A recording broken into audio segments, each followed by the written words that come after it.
dhammaan waad salaamantihiin saaxiibayaal.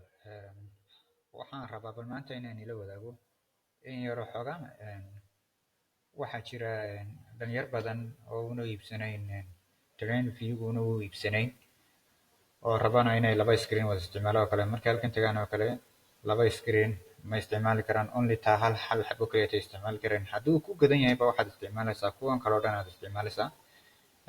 Marar badanna waxaan jecelnahay oo kale inaan laba aan isticmaalno oo kale oo labadii charts ama labadii beereed rabtay inaad isticmaasho oo kale aad hal window aad kala socoto oo kale.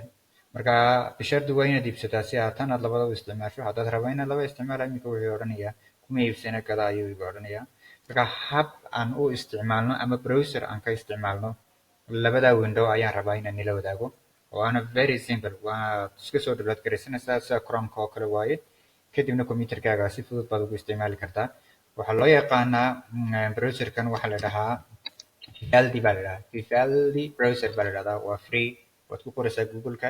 Waad ku dhufanaysaa marka uu kuu soo baxo oo intaas ay kuu soo baxdo. Download baad ku dhufani oo aniga already wuu igu jiraa. Markaad download garaysato oo uu kuu soo baxo oo sidan oo kale uu kuu noqdo waa si Chrome-ka aad u isticmaali jirto oo kale. Matalan oo kale iminka isagii baan ku dhex jiraa. Wata calaamadiisa halkaa ku qoran oo kale Vivaldi baa la dhahaa. Halkan waa GBP USD, halkana GBP USD bay tahay. Waa haddaan rabo hal window inaan labadooda aan ku wada isticmaalo. Chartskan iminka waa 15 minute time frame baan taaganahay, kana 1 hour time frame baan taaganahay.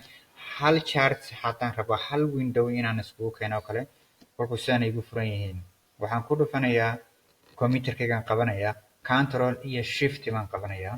kadibna waan ku dul dhufanayaa beeriska labadoodii xabo waan ku dul dhufanayaa. kolka ii highlight garaysmaan iminka highlighting bay saaran yihiin. Right click baan ku dul dhufan halka ay ku qoran tahay tile to tabs baan ku dhufanayaa. iminka waad aragtaa wuu soo baxayaa hal screen bay noqdeen labadoodii.